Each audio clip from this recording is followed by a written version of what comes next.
Hello everyone, welcome to Chaandini kitchen. என்னோட சேனலை நீங்கள் இப்போ தான் ஃபர்ஸ்ட் டைம் பார்க்குறீங்கன்னா மறக்காமல் சேனலை சப்ஸ்கிரைப் பண்ணிக்கோங்க.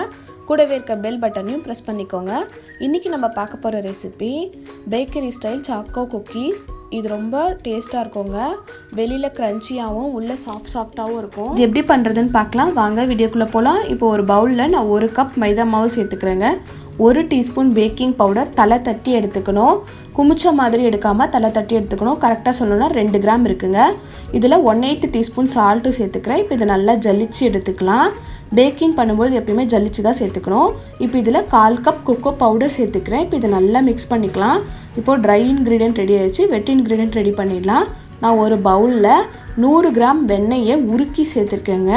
நீங்கள் எண்ணெயோ இல்லை நெய்யோ கூட சேர்த்துக்கலாம். எண்ணெயாக இருந்தால் வாசம் இல்லாத எண்ணெய் எடுத்துக்கோங்க. இது பவுடர் சுகர். 1/4 கப் சுகரை பவுட்ரு பண்ணால் 3/4 கப் வரும். அந்த பவுடர் சுகரை நான் 3/4 கப் சேர்த்துட்டு பிளெண்ட் பண்ணிக்கிறேன். நீங்கள் பிளெண்டர் இல்லைன்னா ஃபோர்க்கோ இல்லை விஸ்கோ வச்சு நல்லா விஸ்க் பண்ணி எடுத்துக்கோங்க, நல்லா கரையிற அளவுக்கு. இப்போ இதில் நம்ம ரெடி பண்ணி வச்சுருக்க பவுடரெல்லாம் சேர்த்து கலந்துக்கலாம். இந்த மாதிரி சேர்த்துட்டு நல்லா கலந்து விடுங்க. இதில் நான் 1 டீஸ்பூன் வெண்ணிலா எசன்ஸ் சேர்த்துக்கிறேங்க. வெண்ணிலா எசன்ஸ் சேர்த்துட்டு நல்லா கலந்து விடுவோம்.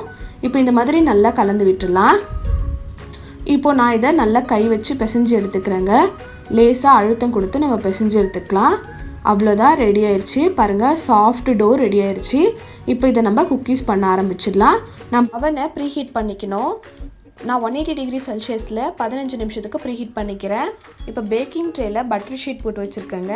இப்போ நம்ம ரெடி பண்ண டோலேருந்து ஒரு சின்ன உருண்டை எடுத்துக்கிறேன். லேசாக உருட்டி வச்சா போதும். ரொம்பலாம் அழுத்தம் கொடுத்து அழுத்தி வைக்க வேண்டாம். லேசாக உருட்டி வச்சாலே போதும். இந்த மாதிரி எல்லாத்தையும் நம்ம ரெடி பண்ணிக்கலாம். இப்போ பிகினர்ஸாக இருக்கீங்கன்னா ஒரே ஈக்குவலாக ரவுண்டு வரணும். இப்படி வராதுன்னா இந்த மாதிரி ஒரு ஸ்பூன் எடுத்து மெஷர் பண்ணிக்கோங்க. அப்போ கரெக்டாக ஒரே ஈக்குவலாக ரவுண்ட் மெஷரிங் வரும். இப்போ இந்த மாதிரி எல்லாத்தையும் நம்ம ரவுண்டாக உருட்டி வச்சுக்கலாம். இப்போ நான் இதை பேக் பண்ணிக்கிறேன். 180 டிகிரி செல்சியஸ்க்கு 45 நிமிஷத்துக்கு பேக் பண்ணிக்கணும். ஓவன் இல்லாதவங்களுக்கு நம்ம ஸ்டவ்லையும் பண்ணிக்கலாம். நான் ஒரு பிளேட்டில் பட்டர் ஷீட் போட்டு வச்சுருக்கேங்க. நம்ம ரெடி பண்ண டோவை அதே மாதிரி வச்சுக்கிறேன். ஆல்ரெடி நம்ம பிஸ்கெட் கேக் போஸ்ட் பண்ணியிருக்கோம் எப்படி அடுப்பில் பண்ணுறதுன்னு. அதே மாதிரி கடாயில் உப்பு போட்டுட்டு ஒரு ரவுண்ட் ரேக் வச்சுட்டு அது மேலே இந்த தட்டை வச்சுட்டு ஒரு தட்டு போட்டு மூடிடலாம். இதுவும் 45 மினிட்ஸ் லோ ஃப்ளேமில் பேக் ஆகட்டுங்க. ஓவனில் இருக்கிறதும் ரெடி ஆகிட்டுருக்கு. இப்போ 45 நிமிஷம் ஆயிடுச்சுங்க. நான் வெளியில் எடுத்துகிட்டு 10 நிமிஷம் கூல் டவுன் பண்ணிக்கணும். நல்லா ஆற விட்டுடணும். பாருங்கள் எவ்வளோ சூப்பராக நல்லா அடியிலலாம் பேக் ஆகிருக்கு. சுற்றி க்ரன்ச்சியாகவும் நடுவில் சாஃப்டாகவும் பேக் ஆகிருக்கு. எவ்வளோ சூப்பராக வந்திருக்கு பாருங்கள். இது டீ காஃபி பாலோடு தொட்டு சாப்பிடும்பொழுது ரொம்ப டேஸ்ட்டாக இருந்துச்சு. நீங்களும் இதை உங்கள் குட்டீஸ்க்கு செஞ்சு கொடுங்க, ரொம்ப நல்லாயிருக்கும். நான் சொன்ன மாதிரி நீங்களும் இந்த ரெசிபியை உங்கள் வீட்டில் ட்ரை பண்ணி பாருங்கள். எப்படி வந்துச்சுன்னு கமெண்ட் பண்ணுங்கள். மறக்காமல் உங்கள் ஃப்ரெண்ட்ஸோடு ஷேர் பண்ணிக்கோங்க. ரசிச்சு சமைங்க, ருசிச்சு சாப்பிடுங்க. தேங்க்யூ ஃபார் வாட்சிங்.